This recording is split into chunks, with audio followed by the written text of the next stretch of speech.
Hello students. तो हमने previously पढ़ा था कि सब्सिडरी बुक्स क्या होती हैं। ठीक है, तो जनरल के अलावा हम जो बुक्स बनाते हैं प्राइमरी बुक्स वो सब्सिडरी बुक्स होती हैं। इसमें हमने देखी थी कैश बुक देखी थी, परचेज एंड सेल बुक देखी थी, परचेज रिटर्न सेल रिटर्न देखे थे, साथ ही bills payable bill receivable books भी देखी थी। तो आज हम देखने जा रहे हैं परचेज एंड सेल बुक। साथ ही साथ हम समझ लेंगे कि परचेज एंड सेल रिटर्न भी कैसे बनाना है। तो हमने ये देखा था कि जब परचेज एंड सेल बुक की बात करते हैं तो इसमें हम कुछ चीज़ें लिखते हैं और कुछ चीज़ें नहीं लिखते हैं। तो हम इसमें इंक्लूड करते हैं सिर्फ क्या, क्रेडिट परचेज एंड सेल, यानी कि जो आप क्रेडिट पे ले रहे हो यानी उधार पे ले रहे हो या उधार में दे रहे हो, सिर्फ वही चीज़ें हम इसमें लिखेंगे। यानी कि अगर आप उधार पे ले रहे हैं तो हम परचेज बुक में लिखेंगे, और अगर उधार पे दे रहे हैं तो सेल बुक में लिखेंगे। अब इसमें क्या नहीं लिखना है, अगर आप कैश में कुछ भी परचेज सेल करते हैं तो वो नहीं लिखना है। नेक्स्ट है गुड सेंट ऑन कंसाइनमेंट। अब कंसाइनमेंट में क्या होता है, पूरा का पूरा ऑर्डर हम एजेंट को देते हैं। एजेंट जब तक बेचता नहीं है तब तक हम अपनी सेल बुक नहीं करते हैं, या अगर हम परचेज करें तो हम खुद एजेंट हैं।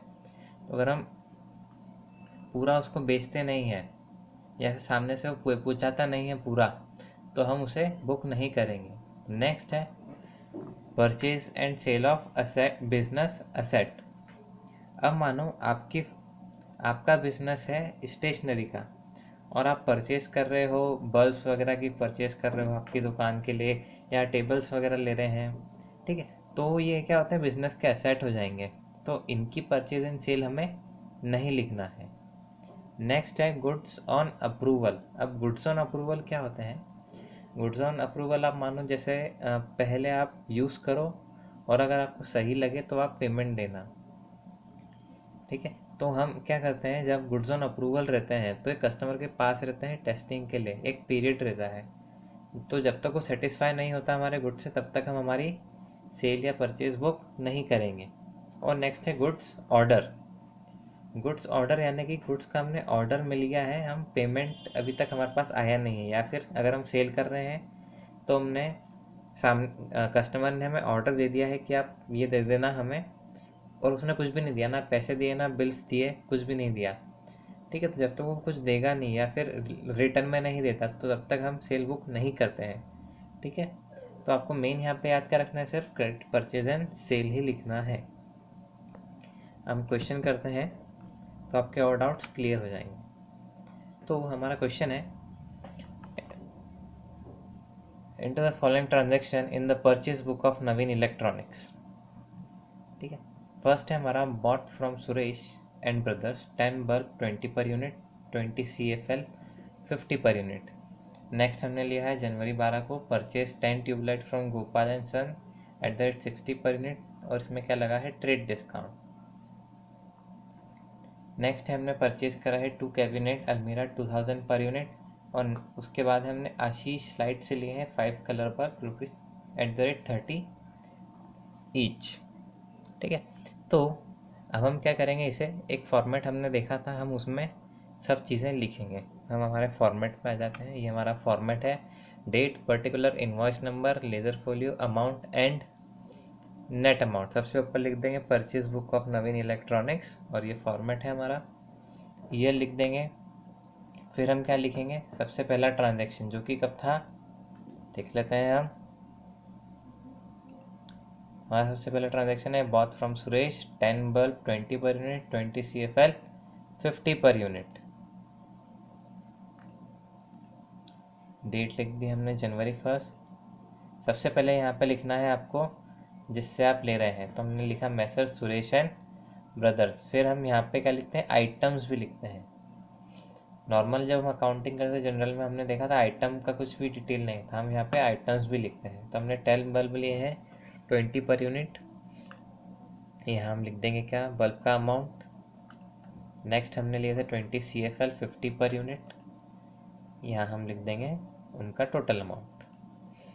फिर यहाँ पे टोटल करके नेट अमाउंट में हम लिखेंगे 1200। फिर हमारी नेक्स्ट एंट्री है जनवरी 12 की, एक बार हम देख लेते हैं क्या है। Purchase 10 tubelight from Gopal and sons at the rate 60 per unit. यहाँ पे ट्रेड डिस्काउंट है 5% का। ठीक है, आ जाते हैं हमारे फॉर्मेट पे वापस। पहले हम नाम लिख देंगे गोपाल एंड सन्स। क्या लिया है, 10 ट्यूबलाइट @60 पर यूनिट 600 की हो गई। अब यहाँ पे क्या है, हमें ट्रेड डिस्काउंट देना है। ट्रेड डिस्काउंट, कैश डिस्काउंट के बारे में हम पढ़ चुके हैं। यहाँ पे कैश डिस्काउंट नहीं आएगा क्योंकि यहाँ पे सब क्रेडिट में काम होता है, तो हम कैश डिस्काउंट लिखेंगे ही नहीं। ठीक है, तो हम सिर्फ लिखेंगे यहाँ पे ट्रेड डिस्काउंट। तो हम लेस करेंगे ट्रेड डिस्काउंट 5%, 600 का 5% 30, यहाँ पे माइनस में लिखेंगे और यहाँ पे लिख देंगे टोटल 570। अब हम देखते हैं नेक्स्ट एंट्री। नेक्स्ट एंट्री है purchase from Shubham and company 2 cabinet और अलमीरा। अब आप ध्यान दीजिए, यहाँ पे हमारी बिजनेस का है नवीन इलेक्ट्रॉनिक्स, यानी कि हम इलेक्ट्रॉनिक्स का बिजनेस कर रहे हैं और यहाँ पे हम ले रहे हैं कैबिनेट्स, अलमारी ले रहे हैं, तो वो इलेक्ट्रॉनिक के बिजनेस में नहीं आती है। तो it may be possible that ये जो अलमीरा है हमने हमारे बिजनेस पर्पस के लिए ली है या फिर सामान वगैरह रखने के लिए ली है, रीसेल के लिए नहीं है। तो ये हमारा असेट है। जैसा कि हमने देखा था असेट जो है इंक्लूड नहीं करना है, तो हम ये नहीं लिखेंगे। नेक्स्ट देखते हैं आप, नेक्स्ट क्या है, purchase from Ashish light 5 colour bulb लिए हमने 30 पर यूनिट। ठीक है, अब यहाँ लिखा है इन कैश। तो जैसा कि हमने देखा था सिर्फ क्रेडिट का लिखना है, कैश में हम अगर लेंगे तो कैश का नहीं लिखेंगे, तो ये एंट्री भी हम नहीं लिखेंगे। तो हम सिर्फ क्या लिखेंगे, फर्स्ट वाली एंड सेकंड वाली, और ये दोनों हमने लिख दी है। ये सब लिखने के बाद हमें कुछ नहीं करना है, एक टोटल लगाना है। तो हम यहाँ एंड में लिख देंगे टोटल परचेस और यहाँ लिख देंगे टोटल अमाउंट विच इज़ 1770। ये होती है हमारी परचेज बुक कंप्लीट। अब जैसे ही हमने परचेज बुक बनाई है, सेम वैसे ही क्या बनेगी, सेल बुक। कुछ भी नहीं है, यहाँ पे हम क्या कर देंगे, यहाँ परचेज की जगह सब में सेल सेल सेल कर देंगे और यहाँ पे भी सब में क्या कर देंगे, परचेज बुक की जगह सेल, बाकी सब सेम आएगा। ऐसा ही परचेज रिटर्न और सेल रिटर्न, कुछ भी नहीं है, इजी चीज़ है।